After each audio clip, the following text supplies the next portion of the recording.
So when do you flee America? When dreams turn into survival, when freedom turns into fear, and the only thing climbing faster than the economy is the body count. I'm a Christian, and Jesus saved my life. And when I became a Christian, I used to go in the church, not giving a second thought about safety, but now, whenever I go to a sermon, I take a look around. I turn my head to see what's around me. I used to love crowds, concerts, fairs, events. Now I just stay home because a big open space like that just seems like an easy target. And every Sunday I go to church. I pray whether this is going to be the last church service I'm going to attend. So what could be the cause of this uprising? Shootings keep rising, and after every shooting, the news would say that the perpetrator was troubled or they would have mental health issues. Sure, that plays a part, but I don't think that's the whole story. Because if it was mental health issues, and if that was the answer, this would have been all fixed by now. But it's not. So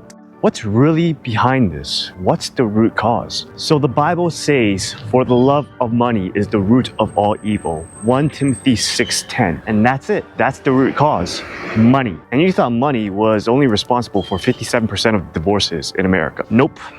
Our youth lost 5 years due to COVID. So they came out with an entirely changed world. A world where there's no jobs, no sense of direction, no savings. So we have all these young people stuck in their parents' basement for COVID without the opportunity to get themselves out. As a result, many feel stuck, broke, and helpless. Some of them would just hide in their parents' basement, lost in online worlds, while some would go ahead and take college classes, not realizing that they're being brainwashed by politicalized professors. And little by little, frustrations will turn into hate. That's how we end up with young assassins like Charlie Kirk's killer. The unfortunate part is that I don't think any of this is going to end soon. We are becoming more divided in the Western world. There's the haves and the have-nots. And for politicians to get elected, they have to appeal to the have-nots. That's by giving them free shit. Everyone is addicted to getting free shit from the government, but the average Joe don't know that nothing ever comes free. It has to be paid by someone. If you're gonna get a free fridge from the government, like my parents do because they're low income, someone has to pay that. And that payer are the taxpayers. And the more that the system gives, the heavier the burden gets. And when there's not enough tax money, who's going to make up the difference? Well, the government is just going to print the money. It doesn't do any harm, right? Wrong. Because when you tax the money, that is what causes inflation. And inflation hurts everybody. It hurts families, it hurts businesses, it hurts savings. And once people run out of money and there's no jobs because inflation completely destroyed all the businesses, then where's the next place that people are gonna go? They're gonna go and pick up their guns. That's how we end up where we started. More shootings, more grief, more victims, more fear. There is an old saying, go where the money is, but I really think that should be changed to go where the gold is. Why gold? Because gold does something that paper money doesn't. It protects you. It acts as a hedge. And I know that not everybody knows what a hedge is. So here's a simple example. Imagine that your $5 coffee today will cost $7 next year. That's what we call inflation. The wage you earn, $5, it's likely not going to go to $7 next year. But if you buy gold this year at $5, next year it might increase to $7, like your coffee. Actually, more than likely, gold will increase even more. Maybe it'll increase to $20. In that case, you're making a huge profit. That's a hedge. It's protecting you against inflation. That's protection. So that's why it makes sense to live in countries that hold a lot of gold, because their wealth has a foundation that doesn't just vanish overnight. So the top holders are the United States, Germany, Italy, France, Russia, and a special mention to China. So what's the game plan? If I don't trust the direction that America is going, should I move to one of these countries? Let's take a closer look. So let's take a look at Germany. Germany is Europe's engine. They are efficient, disciplined, and industrial. Well, they used to be. Because what happens when an engine runs out of fuel? That's Germany. They've shut down their nuclear plants, the plants that produced clean, reliable power, all for a moral crusade. Now what they're doing is they're burning coal, they're burning oil, gas in order to heat their homes. Factories that used to power the continent now sits empty because the energy costs are too high. And investors are taking their money to the Americas and Asia instead of in Europe, and most specifically Germany. And the politicians running Germany call this a green transition, but it's not a transition at all. It's surrender. And then we have Italy, the land of geniuses, where Da Vinci, Galileo, Ferrari came from.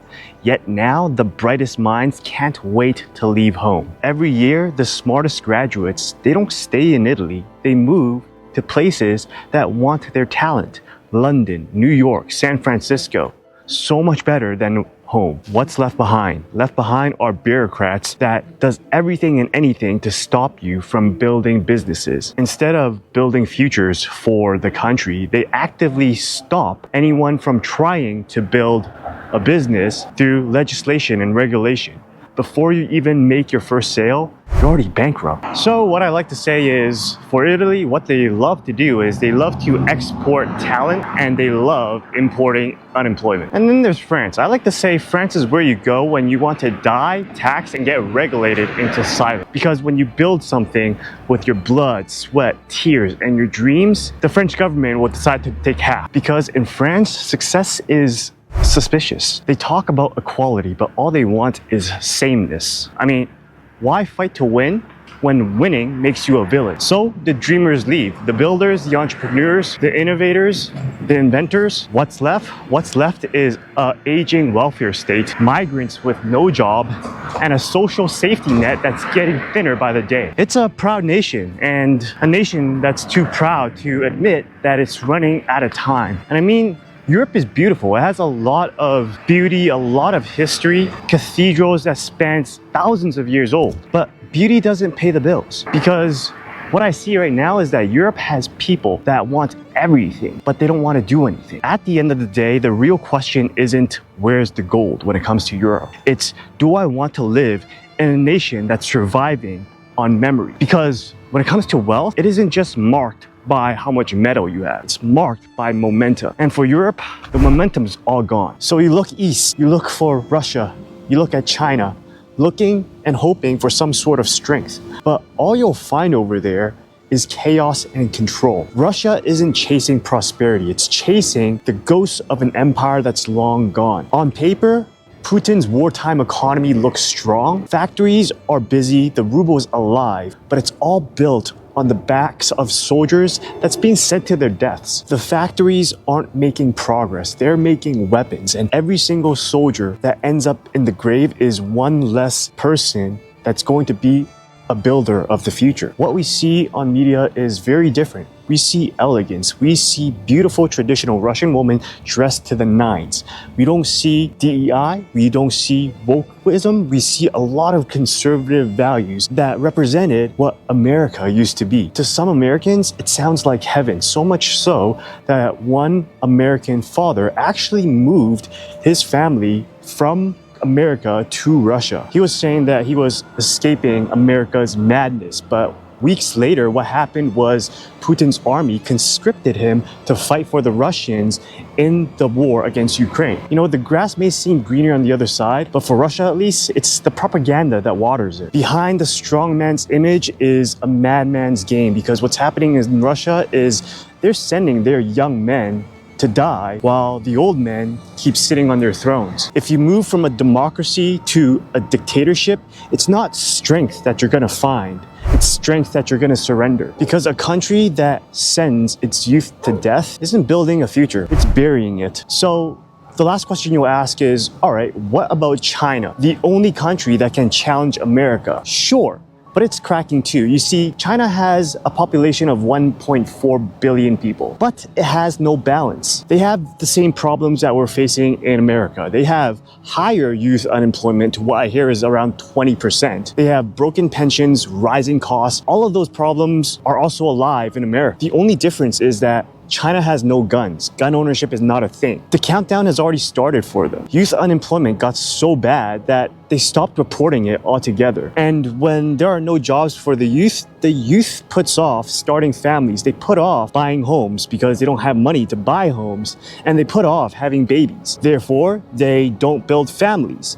And with the Chinese, responsibility is everything. So I grew up in a Chinese family, right? And when you grow up in a Chinese family, you know a thing or two about Chinese culture. You don't have kids you can't afford. You don't have a baby outside of marriage, because when you do that, you put the family name to shame. And when we have that compared to the big emphasis that the Chinese put on responsibility, we get stuck, because now the jobs have vanished. So the youth cannot find jobs, which means that they can't build a future. Even if they want to build a family, they can't afford it. So what ends up happening is we're gonna get a population collapse. There's no way out of it. There's too few workers and too many elderly. The one-child policy that China had in the past is now coming back to haunt them. It's not gonna get fixed in one generation. It's probably not gonna get fixed in 2 generations. And on top of that, China has no capital markets. So stock markets, bond markets, it doesn't really exist. So when Americans have 401ks that they can depend on to fund their retirement, what the Chinese depend on is the Chinese pension system, which is the responsibility of the government. But right now, that system is underfunded. That's what most citizens are going to depend on.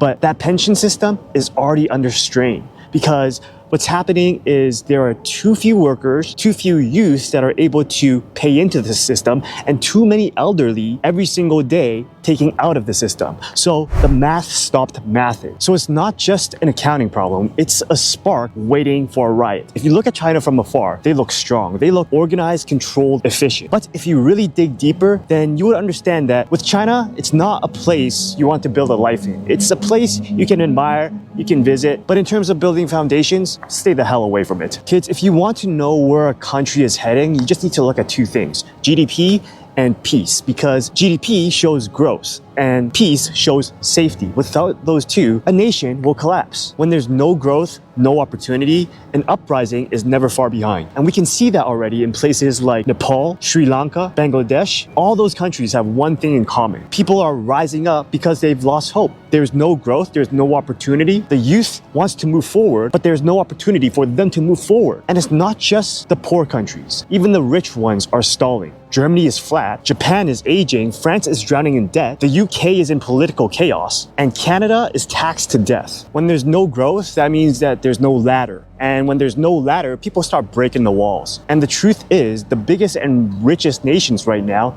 they're all running on fumes. The US is starting to look more and more like China, except we have this thing called freedom, and we have fancier debt, which we call $37 trillion of national debt. That is not sustainable. Yet, here is what makes America special compared to other countries. We have a very mature stock market, bond markets. If you know how to play the game, you're gonna get wealthy, you're gonna get rich. But the problem is, most people don't know how to play the game. They were never taught in schools, and school will never teach them. The top 10% of Americans own 90% of the stock market. That means that 9 in 10 people do not own any stocks. 9 out of 10 Americans are working in the system. They're not letting the system work for them. And that's the quiet trap of the American dream. The American dream keeps their citizens as financial slaves. Debt, mortgages, student loans, jobs that barely keep you afloat. I mean, you're lucky to even get a paycheck. If you're not lucky enough to have a job or to get a paycheck, you're just gonna get crushed by one missed bill. And that pressure, that divide is showing up in very dark ways. Radicalization, assassinations, shootings. When the middle class collapses, and it is collapsing, the extremes will rise. So, when do you flee America? The answer to that is you don't, because compared to everywhere else, America is still one of the safest and soundest place to build a future. Yes, it's flawed. Yes, it's divided, but in a broken world, America is still the least broken option. But if you want to move somewhere, if you must move somewhere, pick a place where GDP is rising and walking on the streets make you feel safe and secure. Where in some American cities right now, walking in the street late at night, even I wouldn't dare. You know, at the end of the day, a growing economy means opportunity, and peace means that you'll last long enough to enjoy it. You don't want to go around chasing flags, but you do want to go around chasing stability, safety, and growth, because that's where your future and freedom ultimately lies.